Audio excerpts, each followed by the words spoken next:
Hello, everybody, and welcome to today's Reading Through the Bible in 365.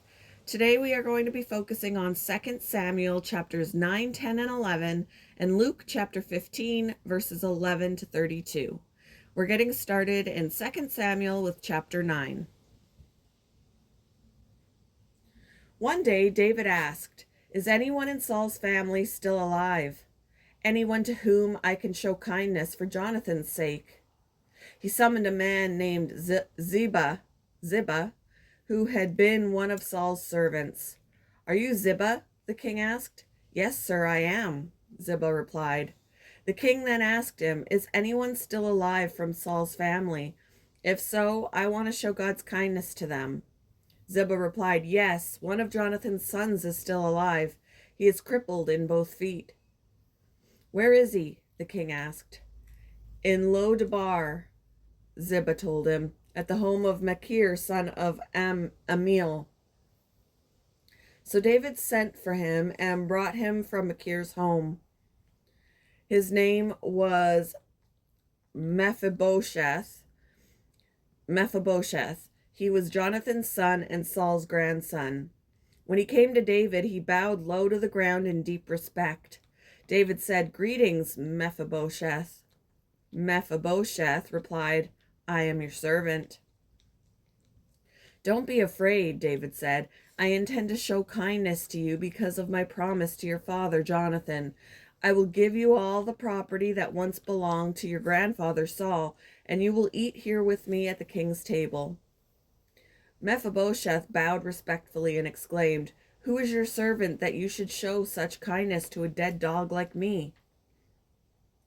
Then the king summoned Saul's servant Ziba and said, "I have given your master's grandson everything that belonged to Saul and his family. You and your sons and servants are to farm the land for him to produce food for your master's household. But Mephibosheth, your master's grandson, will eat here at my table." Ziba had 15 sons and 20 servants. Ziba replied, "Yes, my lord the king. I am your servant, and I will do all that you have commanded." And from that time on, Mephibosheth ate regularly at David's table, like one of the king's own sons. Mephibosheth had a young son named Micah. From then on, all the members of Ziba's household were Mephibosheth's servants, and Mephibosheth, who was crippled in both feet, lived in Jerusalem and ate regularly at the king's table. Chapter 10. Sometime after this, King Nahash of the Ammonites died, and his son Hanun became king. David said, "I am going to show loyalty to Hanun, just as his father Nahash was always loyal to me." So David sent ambassadors to express sympathy to Hanun about his father's death. But when David's ambassadors arrived in the land of Ammon, the Ammonite commanders said to Hanun, their master, "Do you really think these men are coming here to honor your father? No, David has sent them to spy out the city so they can come in and conquer it." So Hanun seized David's ambassadors and shaved off half of each man's beard, cut off their robes at the buttocks, and sent them back to David in shame. When David heard what had happened, he sent messengers to tell the men, "Stay at Jericho until your beards grow out, and then come back," for they felt deep shame because of their appearance. When the people of Ammon realized how seriously they had angered David, they sent and hired 20,000 Aramean foot soldiers from the lands of Beth Rehob and Zobah, 1,000 from the king of Maacah, and 12,000 from the land of Tob. When David heard about this, he sent Joab and all his warriors to fight them. The Ammonite troops came out and drew up their battle lines at the entrance of the city gate, while the Arameans from Zobah and Rehob and the men from Tob and Maacah positioned themselves to fight in the open fields. When Joab saw that he would have to fight on both the front and the rear, he chose some of Israel's elite troops and placed them under his personal command to fight the Arameans in the fields. He left the rest of the army under the command of his brother Abishai, who was to attack the Ammonites. "If the Arameans are too strong for me, then come over and help me," Joab told his brother. "And if the Ammonites are too strong for you, I will come and help you. Be courageous. Let us fight bravely for our people and the cities of our God. May the Lord's will be done." When Joab and his troops attacked, the Arameans began to run away. And when the Ammonites saw the Arameans running, they ran from Abishai and retreated into the city after the battle was over. Joab returned to Jerusalem. The Arameans now realized that they were no match for Israel, so they regrouped. They were joined by additional Aramean troops summoned by Hadadezer from the other side of the Euphrates River. These troops arrived at Helam under the command of Shobach, the commander of Hadadezer's forces. When David heard what was happening, he mobilized all Israel,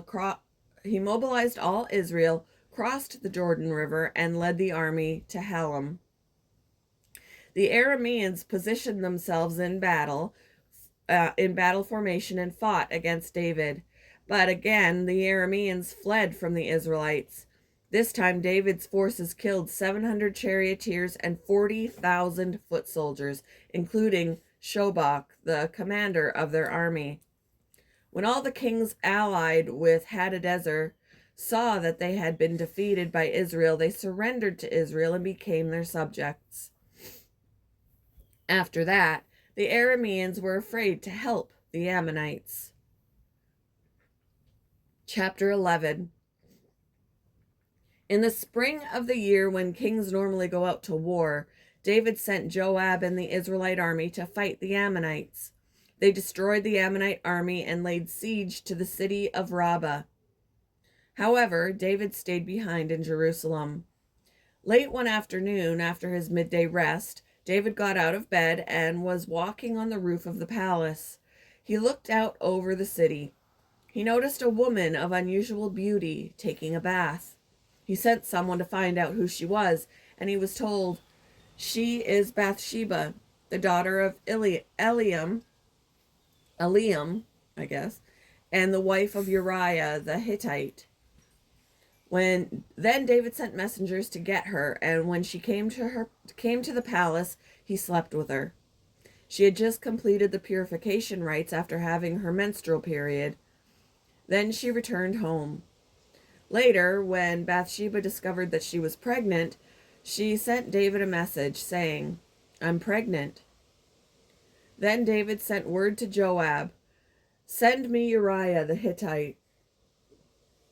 So Joab sent him to David. When Uriah arrived, David asked him how Joab and the army were getting along and how the war was progressing. Then he told Uriah, "Go on home and relax." David even sent a gift to Uriah after he had left the palace, but Uriah didn't go home. He slept that night at the palace entrance with the king's palace guard. Then David heard that Uriah had not gone home. He summoned him and asked, "What's the matter? Why didn't you go home last night after being away for so long?"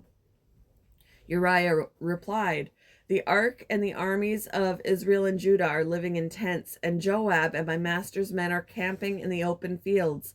How could I go home to wine and dine and sleep with my wife? I swear that I would never do such a thing." "Well, stay here today," David told him, "and tomorrow you may return to the army."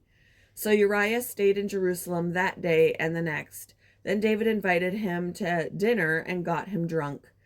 But even then he couldn't get Uriah to go home to his wife. Again he slept at the palace entrance with the king's palace guard. So the next morning David wrote a letter to Joab and gave it to Uriah to deliver. The letter instructed Joab, "Station Uriah on the front lines where the battle is fiercest. Then pull back so that he will be killed." So Joab assigned Uriah to the spot close to the city wall where he knew the enemy's strongest men were fighting. And when the enemy soldiers came out of the city to fight, Uriah the Hittite was killed, along with several other Israelite soldiers. Then Joab sent a battle report to David. He told his messenger, "Report all the news of the battle to the king." But he might get angry and ask, "Why did the troops go so close to the city? Didn't they know there would be shooting from the walls? Wasn't Abimelech, son of Gideon, killed at Thebez by a woman who threw a millstone down on him from the wall?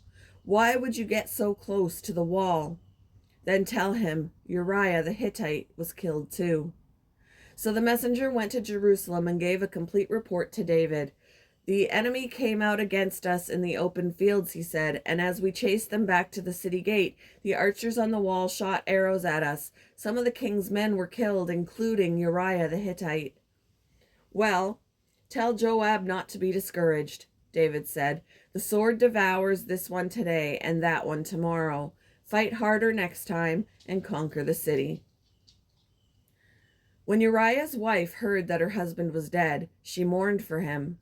When the period of mourning was over, David sent for her and brought her to the palace, and she became one of his wives. Then she gave birth to a son, but the Lord was displeased with what David had done. Moving on to Luke chapter 15, verses 11 to 32. To illustrate the point further, Jesus told them this story. A man had 2 sons. The younger son told his father, "I want my share of your estate now, before you die." So his father agreed to divide his wealth between his sons. A few days later, this younger son packed all his belongings and moved to a distant land, and there he wasted all of his money in wild living. About the time his money ran out, a great famine swept over the land and he began to starve. He persuaded a local farmer to hire him, and the man sent him into his fields to feed the pigs. The young man became so hungry that even the pods he was feeding the pigs looked good to him, but no one gave him anything. When he finally came to his senses, he said to himself, "At home, even the hired servants have food enough to spare, and here I am dying of hunger. I will go home to my father and say, 'Father, I have sinned against both heaven and you, and I am no longer worthy of being called your son. Please take me on as a hired servant.'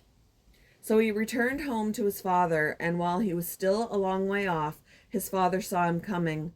Filled with love and compassion, he ran to his son, embraced him, and kissed him. His son said to him, 'Father, I have sinned against both heaven and you, and I am no longer worthy of being called your son.' But his father said to the servants, 'Quick, bring the finest robe in the house and put it on him. Get a ring for his finger and sandals for his feet, and kill the calf we have been fattening. We must celebrate with a feast, for this son of mine was dead and has now returned to life. He was lost, but now he is found.' So the party began.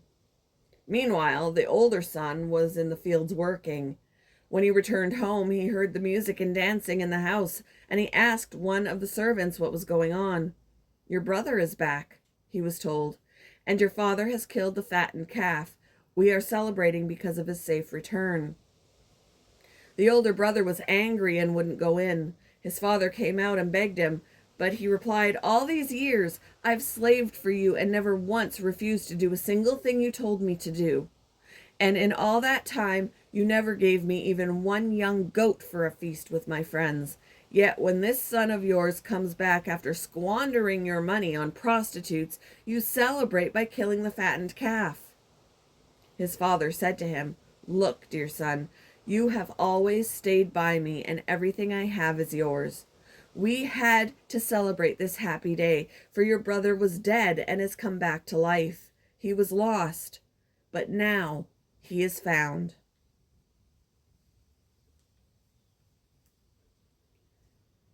Thank you for joining me for today's reading through the Bible in 365. I hope you all have a wonderful Friday, and I will see you in the next one, guys. Bye.